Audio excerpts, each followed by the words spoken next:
Boa noite, queridas irmãs, queridos irmãos. Que alegria, mais uma vez, neste domingo, nos reunirmos. Tivemos o nosso culto matutino e hoje, muito especial o culto matutino, porque tivemos a presença aqui, fazendo essa transmissão, nossos queridos Moisés e Diácono André, transmitiram o culto matutino para vocês, então certamente a imagem, o som ficou bem melhor para a glória do nosso Senhor Jesus. E agora à noite também, nós estamos aqui para mais uma vez adorarmos ao nosso grande Deus que nos ama. A liturgia da manhã foi toda dedicada aos pais e nós falamos de um tema muito especial que é o propósito de Deus para nós como pais, baseado em Jó, capítulo 1, versículo 5. E nós vamos agora nos preparar também para nossa meditação nesta noite. Mas antes, eu quero fazer a leitura do texto que você que é membro da Igreja Presbiteriana do Bairro do Limão já recebeu em tua casa, já leu, mas nós vamos ler esse texto maravilhoso que fala que absolutamente nada pode nos separar do amor e da presença desse maravilhoso Pai. Está em Romanos, capítulo 8, versículos 31 a 39, e nos diz assim, Romanos, capítulo 8, versículos 31 a 39. Que diremos, pois, à vista destas coisas? Se Deus é por nós, quem será contra nós? Aquele que não poupou o seu próprio filho, antes por todos nós o entregou, porventura não nos dará graciosamente com ele todas as coisas? Quem tentará acusação contra os eleitos de Deus? É Deus quem os justifica. Quem os condenará? É Cristo Jesus quem morreu, ou, antes, quem ressuscitou, o qual está à direita de Deus e também intercede por nós. Quem nos separará do amor de Cristo? Será tribulação, ou angústia, ou perseguição, ou fome, ou nudez, ou perigo, ou espada? Como está escrito, por amor de ti, somos entregues à morte. O dia todo, fomos considerados como ovelhas para o matadouro. Em todas essas coisas, porém, somos mais do que vencedores, por meio daquele que nos amou. Porque eu estou bem certo de que nem a morte, nem a vida, nem os anjos, nem os principados, nem as coisas do presente, nem do porvir, nem os poderes, nem a altura, nem a profundidade, nem qualquer outra criatura poderá separar-nos do amor de Deus que está em Cristo Jesus, nosso Senhor. Essa mensagem, certamente, é para todos aqueles que fazem parte do povo de Deus. E se você se reuniu aí na tua casa com os teus familiares para que nós, juntos, prestemos um culto a Deus e preguemos a mensagem das Escrituras para você, nós vamos ouvir esta canção cantada pela nossa querida irmã Paula, que fala exatamente isso. É o teu povo.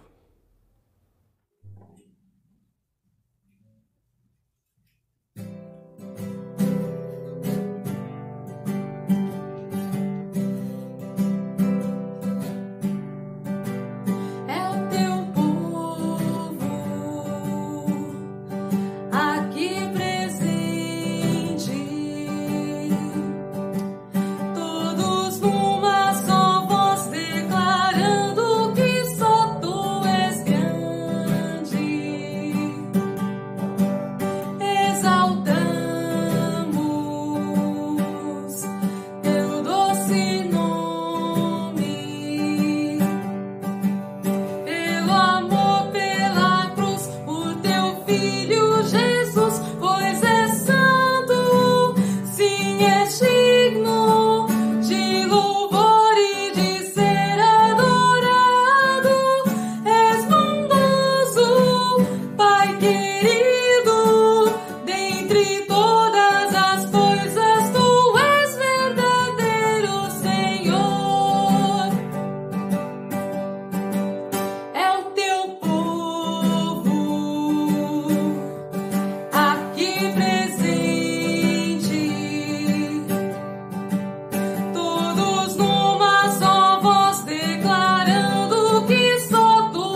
pois és santo, sim, és digno de louvor e de ser adorado. És bondoso, Pai querido, dentre todas as coisas tu és verdadeiro, Senhor. Dentre todas as coisas tu és verdadeiro, Senhor.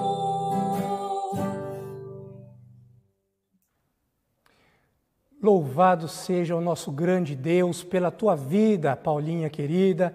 Quero agradecer a todos os irmãos que têm mandado os seus vídeos, Paula, Eric, Nilva, e eu já estou com saudades, viu, Diácono André, do grupo de louvor tocando aqui novamente, viu?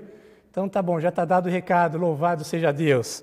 Queridos irmãos, nós vamos fazer a leitura do Evangelho de Mateus, capítulo 22.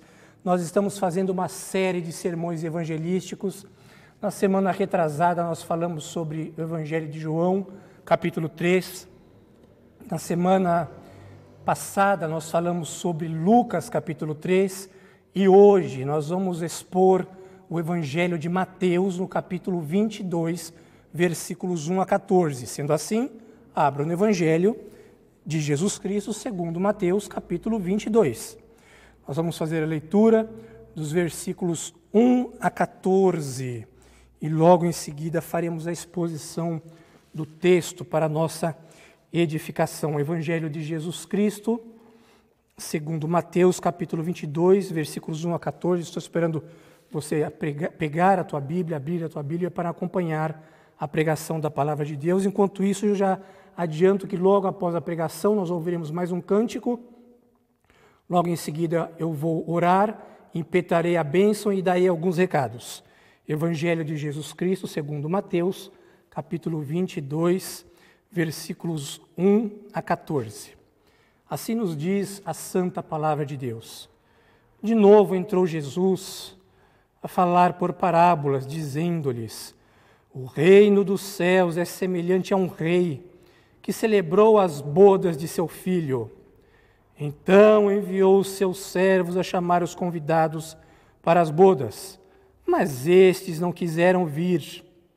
Enviou ainda outros servos com esta ordem: dizei aos convidados: eis que já preparei o meu banquete, os meus bois e cevados já foram abatidos e tudo está pronto. Vinde para as bodas. Eles, porém, não se importaram e se foram, um para o seu campo, outro para o seu negócio, e outros, agarrando os servos, os maltrataram e mataram. O rei ficou irado e, enviando as suas tropas, exterminou aqueles assassinos e lhes incendiou a cidade. Então disse aos seus servos: está pronta a festa, mas os convidados não eram dignos. E depois, para as encruzilhadas dos caminhos, e convidai para as bodas a quantos encontrardes. E, saindo aqueles servos pelas entradas, reuniram todos os que encontraram, maus e bons, e a sala do banquete ficou repleta de convidados. Entrando, porém, o rei para ver os que estavam à mesa, notou ali um homem que não trazia veste nupcial, e perguntou-lhe: amigo, como entraste aqui sem veste nupcial? E ele emudeceu. Então ordenou o rei aos serventes: amarrai-o de pé e mãos e lançai-o para fora, nas trevas. Ali haverá choro e ranger de dentes, porque muitos são chamados, mas poucos escolhidos. Vamos orar. Peça para que o Senhor fale ao teu coração nesse momento.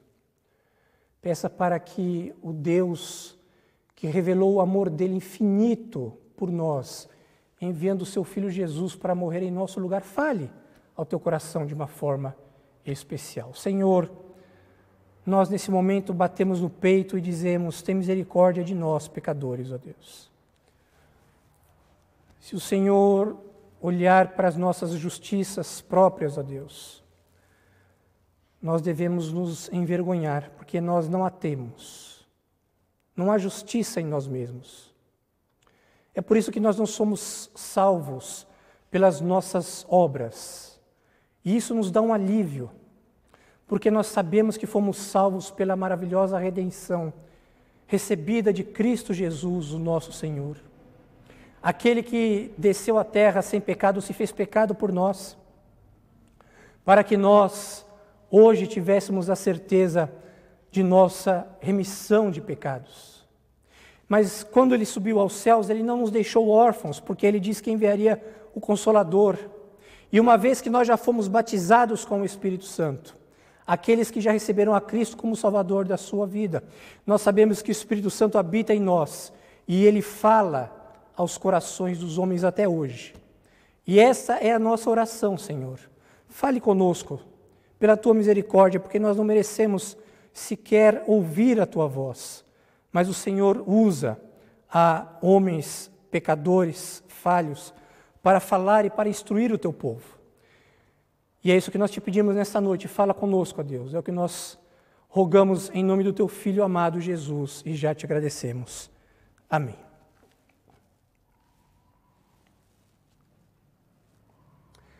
Queridos irmãos, talvez um dos maiores perigos ligados tanto à pregação quanto à leitura, à meditação na palavra de Deus, é que ela venha a produzir em nós apenas um efeito geral, vago, superficial, ao invés de um efeito definitivo e particular, que é o único que verdadeiramente irá nos beneficiar. Ouvir um sermão que chegue apenas aos nossos ouvidos, que sequer se aproxime do nosso coração, pode acontecer inúmeras vezes em nossa vida. Por outro lado, ouvirmos sermões que mexem com o nosso íntimo, que abalam as nossas estruturas anteriores, que tocam no mais profundo do nosso coração e que nos faz mudar de pensamento, que nos faz mudar de atitude, que nos faz mudar de palavras e que nos faz mudar de intenções e que nos faz mudar a nossa vida, também pode ser rotineiro para nós cristãos. O mesmo pode acontecer quando nós estamos lendo as Escrituras, quando nós estamos lendo um salmo, quando nós estamos lendo uma das cartas que Paulo escreve às suas igrejas, quando nós estamos lendo algumas das palavras pronunciadas pelo nosso Senhor Jesus. E é por isso que nós sabemos que a Bíblia é verdade, ela é um livro que narra uma bela literatura. Ela é um livro de grandes histórias, histórias fantásticas, de guerras, de lutas, de perdas, de vitórias.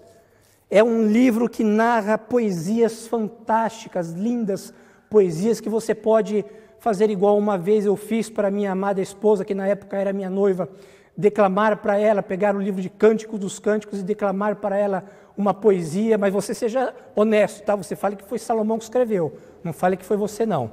Mas você tem também na Bíblia belos contos, você tem belas biografias, mas a Bíblia é muito mais do que isso.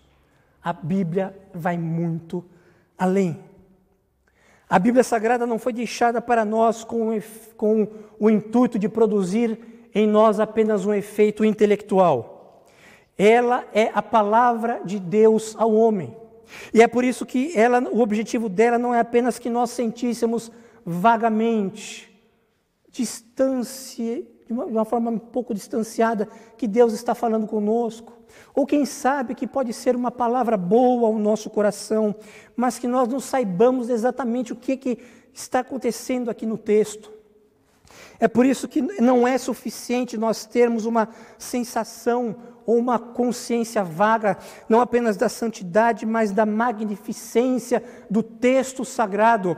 E é por isso que quando nós estamos lendo as Sagradas Escrituras, ou quando o texto está sendo pregado com fidelidade, o próprio Deus está falando conosco, o próprio Cristo se levanta do livro e o Espírito Santo trabalha em nosso coração para revelar a nós o que Deus quer que nós efetivamente saibamos. E ao lermos, queridos, essa parábola contada por Jesus, nós vemos que, por um lado, é um quadro tão perfeito, tão belo, mas a história é algo tão terrível, tão triste. Chega até, dependendo do momento que você estiver lendo, você fica até deprimido com esta leitura. Pois quando lemos esse fato que foi narrado para nós, ele muitas vezes nos afeta profundamente. E quando nós nos atentamos ao que está escrito, não apenas a nossa imaginação ela é estimulada, mas nós nos estremecemos diante de uma situação como esta. E nós chegamos a ficar até assustados ao pintarmos um quadro em nossa mente desta cena que o Senhor Jesus narra. Mas o maior problema que pode acontecer conosco, ao lermos um texto como esse que fala sobre a parábola das bodas, é nós, ainda que uma situação que cause impacto em nosso intelecto, que nós podemos ficar impactados por alguns momentos, mas depois de algumas horas, quando nós voltamos para a nossa casa, ou quando nós desligamos o nosso televisor, ou o nosso celular, ou o nosso tablet, ou notebook, o que seja, nós nos esquecemos do que foi pregado e da mensagem e mantemos a nossa vida normal. A sensação, queridos, essa sensação pode ser a mesma quando nós ouvimos outra parábola do rico e de Lázaro, por exemplo, que aliás nós mencionamos muito rapidamente na semana passada, quando Jesus menciona primeiro o inferno, e lá no inferno estava aquele rico que não temia a Deus e que sequer se preocupava com o próximo, e ele está vendo lá Abraão, e Abraão ele pode ver que estava acalentando Lázaro, um leproso que sofreu a sua vida toda, e ele, o momento que ele grita para que o pai Abraão mandasse pessoas para pregar aos seus familiares, ele fala assim: olha, o negócio é o seguinte, lá tem Moisés, lá tem os profetas, e se eles não acreditarem em Moisés e nos profetas, tampouco eles acreditarão, ainda que alguns dos mortos ressuscite. O que ele estava querendo dizer com isso? Que o impacto de verem os mortos ressuscitados, se não fosse o impacto genuíno na transformação que o Evangelho faz na vida de uma pessoa, seria apenas um impacto intelectual. Seria apenas um impacto em sua mente, mas não seria um impacto no seu coração. Abraão estava querendo dizer o seguinte: olha, eu até acredito que eles ficarão assaltados, estupefatos, alarmados com o fato de um morto ressuscitar e ir lá pregar a mensagem da salvação, mas isto não passará de meros sentimentos de alarde, meros sentimentos de horror diante de um relato. E é por isso que nós precisamos, ao lermos o texto das Sagradas Escrituras, ou a nós ouvirmos um sermão pregado, ou a nós ouvirmos a exposição de uma mensagem, nós sempre precisamos nos fazer a pergunta: o que será que esse texto quer me dizer? O que será que a mensagem que eu estou lendo está querendo dizer para mim? Ou o que será que este homem que está pregando com a Bíblia aberta, pregando agora, qual será que é a mensagem que ele está querendo dizer ao meu coração? Quando nós lemos Mateus capítulo 22, nós vemos que o Senhor Jesus não estava querendo pintar um quadro dramático aqui. Ele não estava tentando produzir um efeito teatral. Ele estava pregando com o fim último de inculcar em seus ouvintes uma verdade crucial. Qual era esta verdade? E aí nós temos o texto da mensagem de hoje. O que eu posso fazer para melhor servir a Deus? Pergunta da mensagem de hoje: o que eu posso fazer para melhor servir a Deus? E ao olharmos para o texto bíblico, sempre temos algo a aprender. Inúmeras verdades saltam aos nossos olhos, algumas primárias, outras secundárias. E uma das verdades que nós podemos tirar ao vermos Jesus pintando esse quadro para nós, é que nós vemos um homem sentado em um banquete, sentado em uma mesa, com comida farta, e ele provavelmente já estava lá segurando o garfo em uma mão, a faca numa outra. Eu não, sinceramente aqui, queridos, eu não sei dizer para você, e o texto não fica claro, se lá tinha uma picanha ao rechô, se lá tinha um camarão na moranga, se lá tinha um pintado na brasa, ou se lá tinha um cupim ao molho de manteiga, mas o texto deixa para nós muito claro que aquele era um banquete, que a mesa estava farta, e tudo isto no momento que ele ia desfrutar deste banquete, pronto para comer, em um momento crítico de extrema importância, ele é condenado, ele é amarrado pelas mãos, ele é amarrado pelos pés, e ele é lançado nas trevas, ele é lançado na prisão. E tudo isso devido a uma única coisa. Tudo está certo com ele, mas ele não estava vestido com uma veste nupcial. Ele não estava trajado com uma veste nupcial. Ou seja, ele desobedeceu ao rei nesse aspecto de vital importância. Quantas vezes o Senhor Jesus enfatizou esse ponto? Nós podemos lembrar no início desse mesmo evangelho de Mateus, quando o Senhor Jesus está finalizando o Sermão do Monte. Jesus ele fala sobre as duas casas que aparentemente são idênticas entre si. No entanto, uma foi firmada na areia e a outra foi firmada na rocha. Aparentemente essas casas são idênticas, a pintura dessas casas são idênticas, o formato dessas casas são idênticos. O acabamento dessas casas, eles são idênticos, exceto em uma coisa. E esta coisa era vital, porque era essa única coisa que fazia a diferença.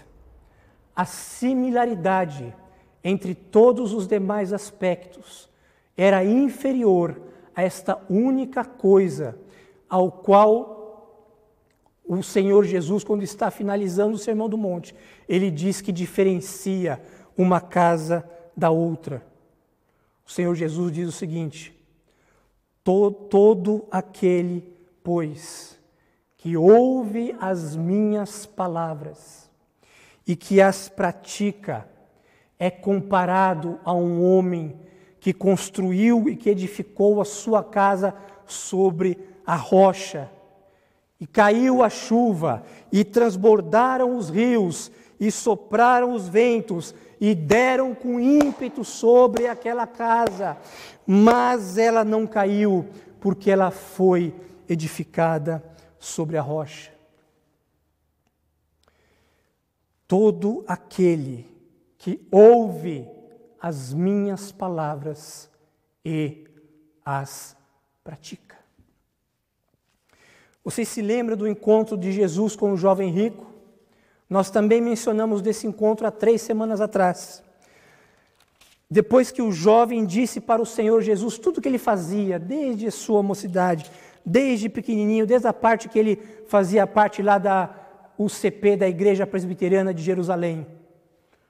E ele fala: Senhor, eu tenho observado desde pequeno, obedeço ao meu pai, obedeço à minha mãe. Aí o Senhor Jesus fala para ele: muito bem, parabéns, mas só te falta uma coisa apenas. E depois de você fazer essa uma única coisa, você vai. Só uma coisa, apenas uma. E Jesus conta que esse homem sai triste, porque ele não pôde se entregar totalmente nas mãos de Deus. Neste texto que nós acabamos de ler, será que esse homem que foi convidado para as bodas do filho do rei e não quis colocar, pergunta da noite de hoje, será que esse homem que não quis, que foi convidado para participar das bodas do rei em comemoração ao seu filho, será que ele não quis fazer uma única coisa, que foi colocar a roupa nupcial, será que tem alguma coisa a ver conosco? Será que nós ainda temos uma única coisa em nossa vida que nos faz com que nós não consigamos nos aproximar de Deus de uma forma definitiva? Que nós sabemos no fundo do nosso íntimo, quer seja a falta de amor por alguém, quer seja a falta de misericórdia por alguém, quer seja a falta de perdão por alguém, será que o teu nome, ainda que esteja escrito no rol de membros da igreja, você que frequentava antes dessa pandemia os cultos com assiduidade, você que contribui generosamente, será que ainda falta uma única coisa na tua vida que você não deixou ainda, mas que você sabe que para que você possa se aproximar mais desse Jesus maravilhoso, você precisa abandonar de vez? Muitas vezes pode ser o teu sentimento de inveja. Muitas vezes pode ter o seu sentimento de ódio pelo teu chefe, porque ele te maltratou, porque ele te humilhou. Pode ser porque o teu empregado não tem sido um funcionário que você manda que ele seja, mas você ainda tem pena dele, você ainda tem dó dele, mas você está com o rancor dele no teu coração. Pode ser porque os teus filhos têm sido malcriados com você e você está com ódio no coração por causa do teu filho. Pode ser porque o teu pai ou porque a tua mãe falou algo para você, uma palavra pesada, uma palavra dura, e você está com o teu coração cheio de bronca do teu pai. Pode ser porque você teve um desentendimento com a tua esposa, com o teu esposo, e você está, ao invés de você dormir de conchinha com ele, você está dormindo de costas para ele há 3, 4, 5 dias, ou para ela há uma semana, porque você não o ou a perdoa. Será que muitos de nós não estamos da mesma maneira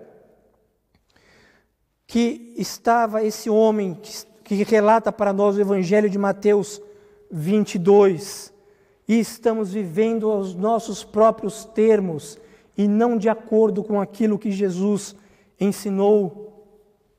Será que você não tem cumprido as formalidades que a tua igreja, quer seja assembleia, quer seja metodista, quer seja anglicana, quer seja batista, quer seja presbiteriana, quer seja congregacional, quer seja congregação, você está cumprindo todas as formalidades direitinho, mas ainda te falta uma coisa: a veste nupcial.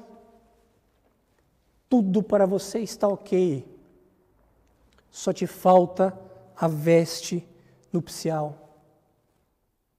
Será que nós podemos entender que a veste nupcial aqui representa as nossas vontades? As nossas vontades que muitas vezes não estão jungidas à vontade de Deus, porque nós não estamos dando o fruto do Espírito, mas nós estamos agindo de acordo com as obras da carne. Nós estamos muitas vezes cumprindo todas as formalidades, mas naquilo que é essencial, que pode ser confiarmos inteiramente de todo o nosso coração nas misericórdias de Deus e nos colocarmos e nos jogarmos em suas poderosas mãos, sem reservas, mas nós ainda temos medo de fazer isso, porque nós ainda não confiamos que Ele é um Pai de amor maravilhoso e bom. Nós muitas vezes lemos essa parábola e dizemos assim: que absurdo! Como é que esse homem que recebe um convite, aceita, vê que todos os convidados estavam lá trajados de forma apropriada, e no íntimo dele ele faz pouco caso dos presentes, ele faz pouco caso do príncipe, a quem era dedicada a festa, e ele faz pouco caso do próprio rei. Ele provavelmente olhou à sua volta, viu que todos estavam trajados convenientemente, de maneira apropriada, e no íntimo dele, ele pode até ter pensado assim: pobres miseráveis, esses daí eles se curvam, eles se submetem ao rei, eles são fantoches do rei, eles fazem tudo aquilo que o rei manda, eles têm medo de manter a sua própria individualidade, eles têm medo de manter a sua própria independência. Ou então ele pensou assim: quem esse rei pensa que ele é? Eu vou vestido de havaiano, de camiseta e ainda vou colocar um boné na cabeça. Querido, se você quiser, quando voltar a pandemia, vir aqui na igreja desse jeito, você será muito bem recebido, viu, querido? Nós vamos recebê-lo de braços abertos. A questão não é essa, não. A questão é o principal, é o cerne da coisa. Você poderá vir de chinelo, poderá vir de bermuda, sem problema nenhum. Nós vamos recebê-lo com muito amor. Mas a questão é que ele não estava exatamente de acordo com o que o rei mandou que ele estivesse. Faltava para ele uma única coisa. Ele falava assim: eu estou preparado para vir em honra ao príncipe, ao filho do rei, mas eu vou ficar à minha própria maneira. Prefiro ir vestido do meu jeito, do jeito que eu estou aqui. Por que eu sou obrigado a colocar certo tipo de roupa? Esse rei não vai esperar isso de mim. Quem ele pensa que é? Ele se esqueceu que ele era o rei. Ele era o Senhor das bodas. Ele era aquele que tinha o poder. E é por isso que este rei representa o nosso Deus. O príncipe representa aqui o Senhor Jesus. E este homem que não quis ir com roupa nupcial representa eu ou você, todas as vezes que queremos fazer as nossas próprias vontades e achamos que ser um cristão em Jesus Cristo ou ser um evangélico é apenas cumprir formalidades exteriores. Eu me recuso a receber ordens de quem quer que seja, é por isso que eu venho à minha própria maneira. E aí, muitas vezes, o nosso próprio orgulho, nós tentamos, através do nosso próprio orgulho, nós tentamos enfrentar Deus e lançamos as nossas insignificantes opiniões contra as opiniões dele. Nós não conseguimos entender por que temos que renunciar ao nosso pecado, da nossa falta de amor, da nossa falta de misericórdia, da nossa falta de perdão, da nossa falta de amor para com o próximo, do nosso egoísmo, da nossa arrogância, do nosso egocentrismo e da nossa preguiça em dispor as nossas vidas para trabalhar para o Senhor. E muitas vezes ainda falamos: quem que é esse pastor para falar isso comigo dessa forma, quem ele pensa que é?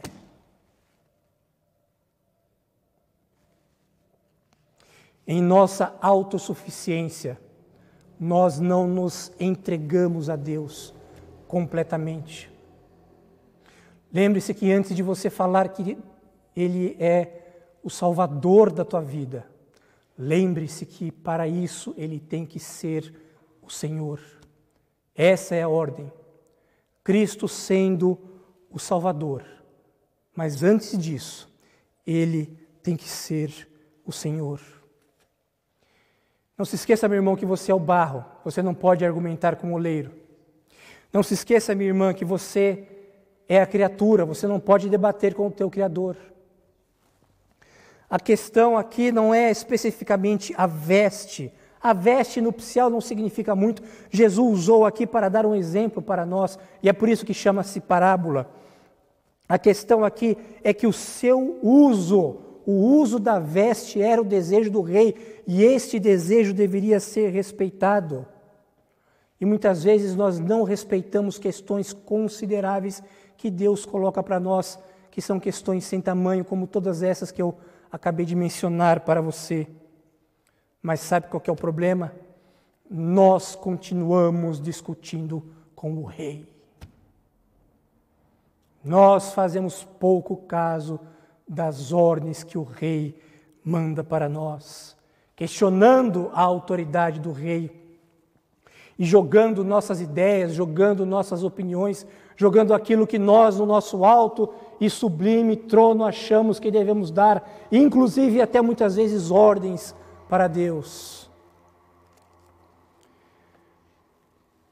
Preste atenção. Muitas vezes, talvez você nunca tenha ouvido isso, mas muitas vezes você não concorda com Deus. Eu não concordo com Deus. Muitas vezes, em nossa caminhada, nós não concordamos com o que Deus faz em nossa vida. Quer seja porque Ele manda uma doença, quer seja porque Ele tira de nós um ente querido, quer seja porque Ele nos joga em um leito de uma cama, quer seja porque Ele tira o nosso emprego. Hoje, por exemplo, eu estava ouvindo uma senhora falando que ela preparou um projeto na empresa, que desse projeto, agora por conta da pandemia, nesse projeto ela mesma idealizou, colocou no papel, e para que todas as pessoas pedissem demissão e fossem recontratadas como pessoa jurídica. E ela diz que todas essas pessoas, incluindo ela, foram mandadas embora. Muitas vezes nós não concordamos com aquilo que Deus faz em nossa vida. E nós precisamos ser humildes para reconhecer isso. Porque a nossa natureza, meus queridos, ela é uma natureza corruptível. Ela é uma natureza que luta contra a nossa natureza que quer fazer a vontade de Deus. A nossa natureza quer fazer as nossas próprias vontades. A nossa natureza, quando nós somos fechados no trânsito, na rua, a nossa natureza tem vontade de você virar para aquela pessoa e falar assim: vai para aquele lugar, para o inferno, seu gadareno. Mas você deve falar, se você se mantiver conectado com Deus, você vai falar assim: Deus te abençoe, filho de Jacó, tenha misericórdia da tua vida e salve a tua alma. Mas isso é se você estiver conectado com Deus, se você estiver debaixo da vontade soberana do nosso grande Salvador, e se você reconhecer que Cristo é o Senhor da tua vida. Sabe quem reconheceu isso com maestria? O apóstolo Paulo, porque ele diz em Romanos 7,19: porque não faço o bem que prefiro. Mas o mal, esse eu não quero fazer, mas eu faço. Vejam que o apóstolo Paulo, queridos, reconheceu.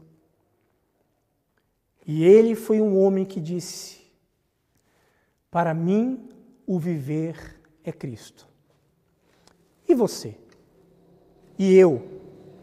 Será que nós estamos dispostos realmente ao invés de irmos ao encontro do Senhor do jeito que nós estamos, nós efetivamente trajarmos as nossas vestes nupciais conforme o Rei quer que nós vistamos?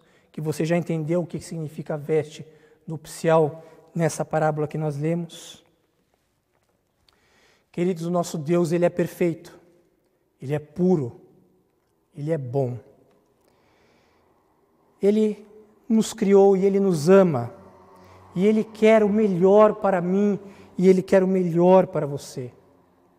Embora muitas vezes eu não entenda, eu faço simplesmente, e eu não entenda e eu não concorde, eu faço simplesmente porque Ele me mandou. E porque Ele mandou eu fazer, eu confio mais nele do que em mim mesmo. Se Ele me mandou amar aquele que me prejudica, eu vou amar aquele que me prejudica. O problema é que muitas vezes as pessoas não entendem o que Jesus quis dizer com isso.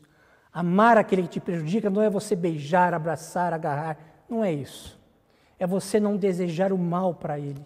É você orar porque essa pessoa que te prejudicou, se ele é teu irmão em Cristo, para que vocês se reconciliem. E se esse que te prejudicou não é teu irmão em Cristo, para que ele reconheça que somente em Cristo Jesus há a verdadeira salvação. E se você mostrar para ele que você não tem ódio, não tem raiva dele, ainda que ele tenha te prejudicado, você pode ser um instrumento de Deus na vida dessa pessoa para ganhar ele ou ela para Jesus. Queridos, ainda que nós mereçamos a ira eterna, nós recebemos dele o seu amor, que é tão maravilhoso por nós, que é tão extraordinário, que apesar da nossa maldade, ele enviou o seu Filho unigênito para viver, para morrer e para ressuscitar por nós. E em seu Filho que ele oferece a nós perdão, perdão completo, restabelecimento de nossa imagem, como éramos antes da queda. E nós podemos ser tratados como filhos de Deus, podemos ser restabelecidos como filhos, podemos receber o poder para vencer o mal, podemos receber dele da sua graça, podemos ganhar dele o fruto do Espírito, paz, amor, bondade, longanimidade, mansidão, domínio próprio. E ele faz para nós muito mais do que um convite para participar das honras em seu Filho. Ele faz um convite a nós para termos vida eterna, porque ele entregou o seu Filho à morte na cruz por mim e por você. Quanta misericórdia, quanta misericórdia, quanta generosidade, quanto amor. É tão grande que foge à nossa compreensão. Às vezes eu ouço alguns pregadores, reformados como nós, mas que falam assim, para que você possa compreender o amor de Deus. E eu fico pensando assim, nada fará com que nós compreendamos o amor de Deus por nós. A majestade de Deus determina, ordena, manda que nós nos entreguemos completamente a Ele. Agradeçam agora, queridos, agradeçam nesse momento onde você está, por este maravilhoso amor que te alcançou.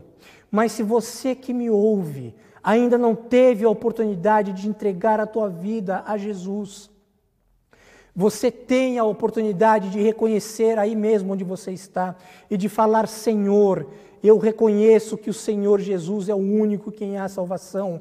Ele aboliu todas as religiões e Ele aboliu todos os intermediadores. E só há um intermediador entre eu e o Senhor que eu reconheço agora, que é o Senhor Jesus. Você pode aí onde você está entregar a tua vida ao Senhor Jesus, reconhecendo que Ele é Deus, reconhecendo que Ele é Salvador, reconhecendo que Ele se fez carne juntamente conosco, caminhou conosco, comeu a nossa comida, andou nas nossas ruas. E você pode ter um infinito amor dele alcançando a tua vida. Se você reconhece isto esta noite, venha depressa. Se você está afastado dos caminhos do Senhor, se reconcilie depressa com Ele. Mas venha logo, porque não é Ele quem precisa de você, é você quem precisa dele. Se vista com a veste nupcial, para que você possa se deleitar com o banquete espiritual, onde um dia todos nós estaremos com esse maravilhoso Salvador e veremos o Pai através da pessoa bendita de Jesus Cristo, assim como o Pai nos vê. Que Deus te abençoe em nome de Jesus. Amém.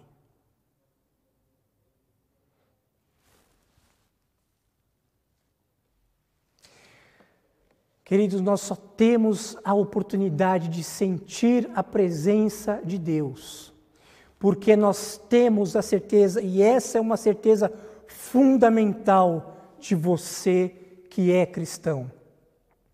A verdade é, Ele morreu, mas também ressuscitou.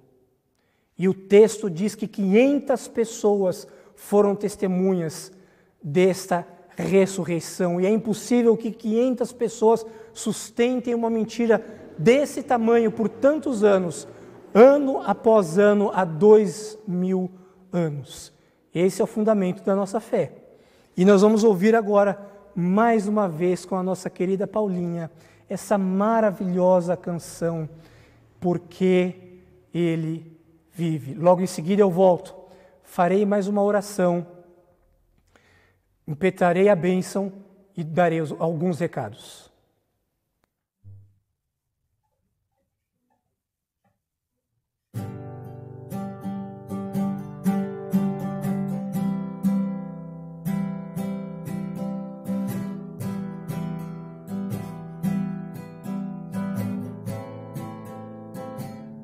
Deus enviou seu Filho amado pra me salvar e perdoar. Na cruz morreu por meus pecados, mas ressurgiu e vivo com o Pai está,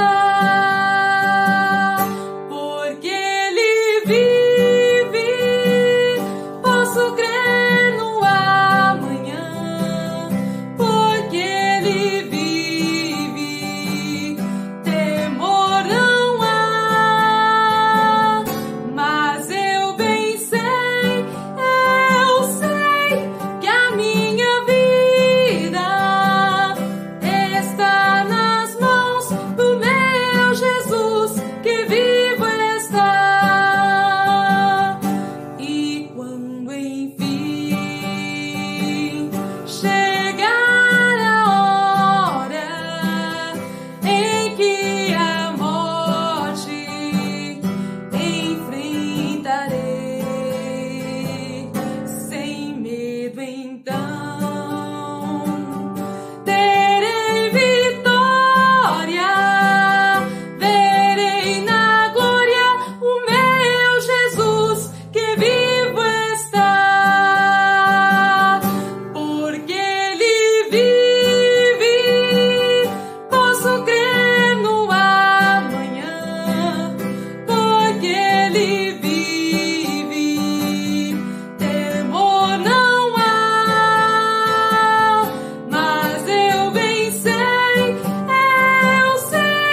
que a minha vida está nas mãos do meu Jesus, que vivo está,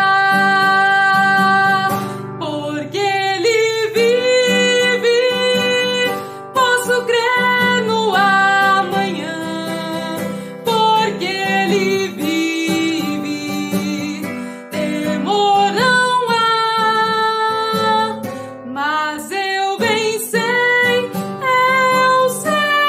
que a minha vida está nas mãos do meu Jesus, que vivo está, está nas mãos do meu Jesus, que vivo está.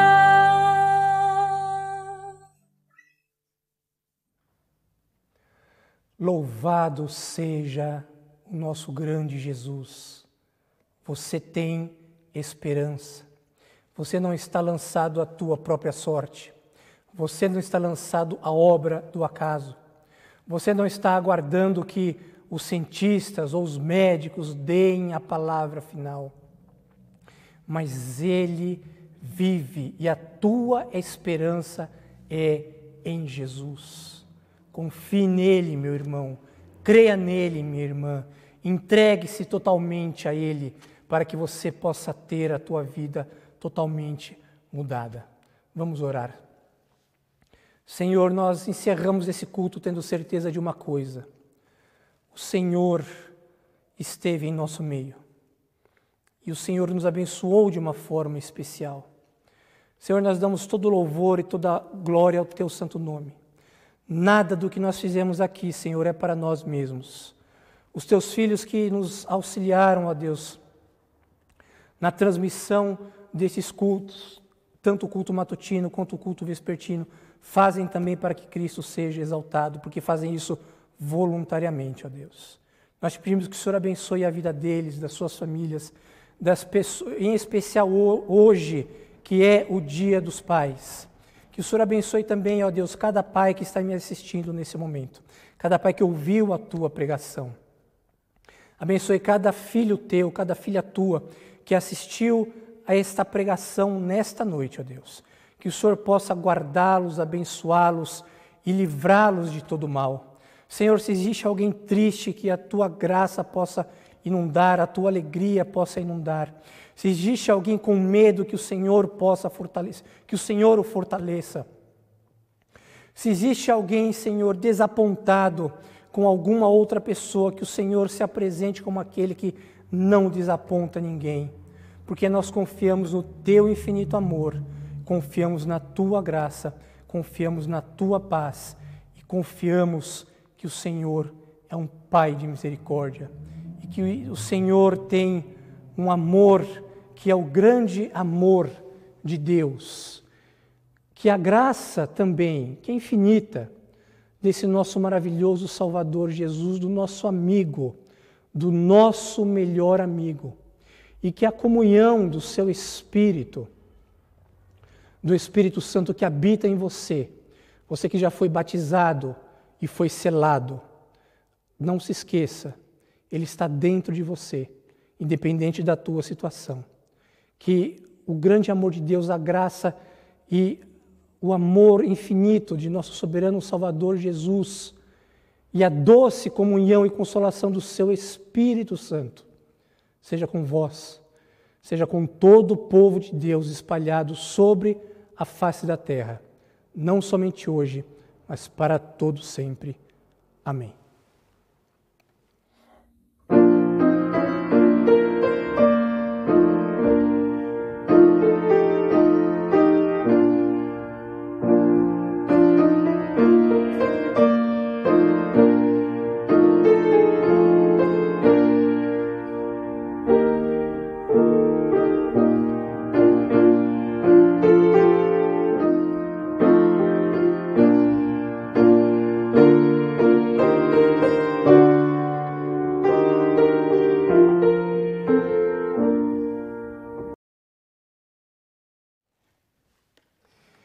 Queridos, nós queremos passar alguns breves recados para vocês. O primeiro é, mais uma vez, parabenizar a você que é papai e a nossa oração é que Deus te abençoe, que Deus te conduza, que nós possamos ser pais segundo o coração de Deus.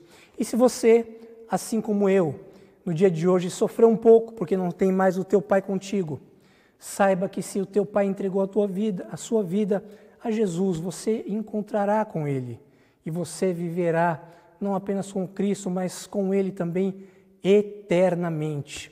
E se você ainda não tem um pai que é cristão, fale do amor, da graça de nosso soberano Salvador, para que você tenha essa certeza de que um dia vocês estarão juntos por toda a eternidade.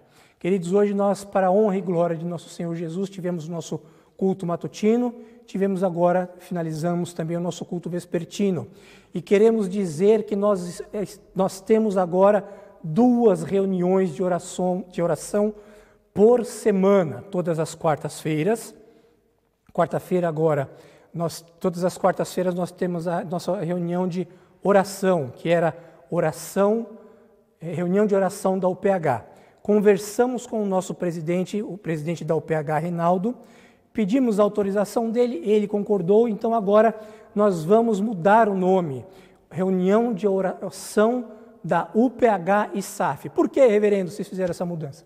Porque nada mais justo, meus irmãos, minhas irmãs, tendo em vista que as amadas irmãs da Safra muitas vezes participam, e participam até em maior número do que os irmãos da UPH.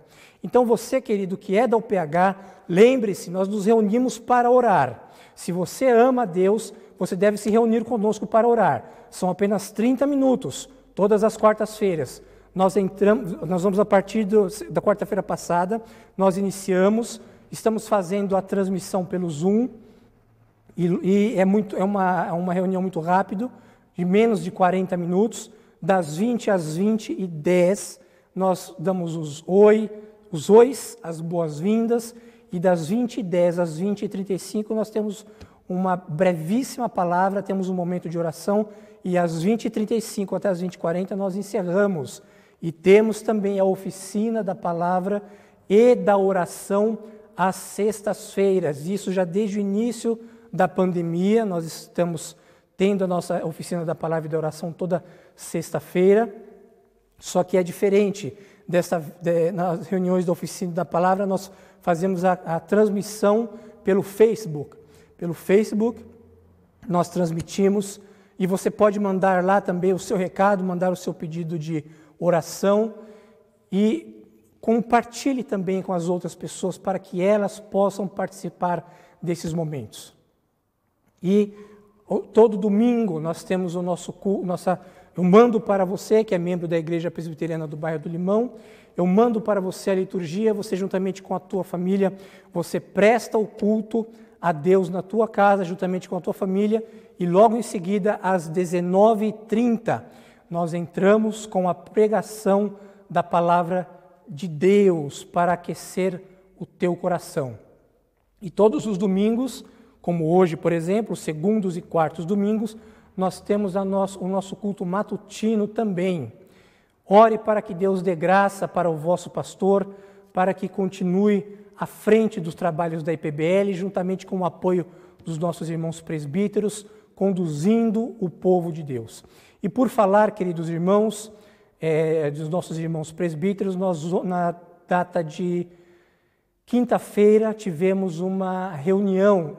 Aliás, desculpe, na quarta-feira, o Conselho da Igreja esteve reunido para tratar de alguns assuntos, e dentre esses assuntos, nós já batemos o martelo no que se refere à questão da pandemia. Quando eu ligo para alguns irmãos, algumas irmãs, os irmãozinhos falam: pastor, quando é que nós vamos retornar? E essa é uma vontade de todos nós, queridos. Quando eu encontro com alguns irmãos, dá vontade de abraçar, de agarrar, mas nós não podemos, e os irmãos sabem por quê. Então, a Igreja Presbiteriana do Bairro do Limão, na pessoa do Conselho, decidiu, na quarta-feira, que nós acompanharemos a decisão do governo do Estado de São Paulo. O que isso significa? Isso significa que nós só voltaremos às nossas atividades quando nós chegarmos na linha azul. Nós estamos na linha amarela, depois da linha amarela tem linha verde e depois tem a linha azul. Reverendo, o que significa isso? Significa que nós só voltaremos quando a curva da pandemia estiver decaindo. É claro que você pode falar: mas reverendo, os presbíteros não se importam com a comunhão. Sim, meus irmãos, os presbíteros, vosso pastor, se preocupa com a reunião, se preocupa com a comunhão, mas o vosso pastor e os vossos presbíteros se preocupam também em preservar a saúde dos queridos. Tá bom? Então, quando voltarmos, evidentemente vamos tomar todas as precauções, tudo que já é determinado, tanto na questão do álcool, quanto se ainda houver a questão da distância, mas para que os irmãos já saibam, nós retornaremos apenas quando atingirmos a faixa azul, ok? Queridos, eu quero aproveitar e pedir para que você anote aí esse WhatsApp. Esse WhatsApp é o WhatsApp da Igreja Presbiteriana do Bairro do Limão, o WhatsApp oficial, 3966-2828. Eu tenho atendido as ligações de muitos irmãos que têm ligado. Eu tenho estado aqui na igreja 6 dias por semana, além das reuniões de quarta, de sexta e pregações de domingo. Eu tenho estado na igreja e muitos irmãos, eu tenho ficado feliz que muitos irmãos têm ligado. Querido, se você quer ligar, ligue nesse número, 3966-2828. E eu ainda não saí do grupo da igreja, o grupo que nós temos, o grupo da IPBL, mas brevemente eu irei sair e irei atender exclusivamente nesse número que os nossos queridos estão projetando aí na tua tela, que já é o número de telefone e que também já é o número de WhatsApp. Então, brevemente eu sairei do grupo da IPBL para concentrar as minhas energias exclusivamente nesse número. Por enquanto ainda estou nos dois. Último recado, queridos irmãos e amigos, algumas pessoas me ligam e perguntam, pastor, como é que eu faço para contribuir?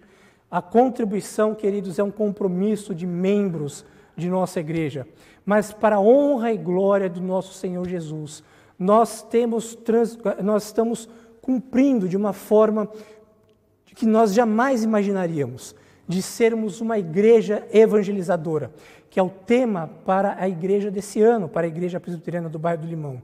E nós estamos indo muito além daquilo que nós imaginávamos.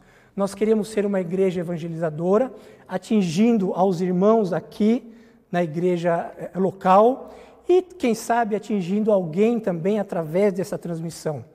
E muitos dos nossos planos, queridos, para o ano de 2020, tendo em vista que o ano de 2020 nós completamos no mês de maio 20 anos de igreja, de organização de nossa igreja, dentre os nossos planos nós iríamos trabalhar para que nós tivéssemos 20 novos membros. No ano passado nós conseguimos 12, mas mesmo assim, queridos, por que o pastor de vocês dá bastante ênfase para que você compartilhe o canal do YouTube, para que você peça para que as pessoas se inscrevam? Nós apresentamos também, queridos, o resultado dessas transmissões que os nossos queridos irmãos têm feito voluntariamente. Queridos, essas transmissões ela têm alcançado para a honra e glória de nosso Senhor Jesus. Muitas transmissões alcançaram mais de 100 pregações e já tivemos transmissões que já ultrapassaram as 200 visualizações. Tudo isso é porque nós, quando assumimos essa igreja, nós falamos assim, estamos aqui para levantar o nome de Jesus bem alto, não apenas no bairro, mas na cidade e também no estado. E para a honra e glória dele, as transmissões dos nossos cultos, das nossas pregações, têm ultrapassado as fronteiras do bairro, da cidade e do estado. Que Deus seja louvado, que Deus abençoe você pela tua fidelidade nas contribuições e que Deus te dê uma semana de paz, de graça, em nome de Jesus. Amém.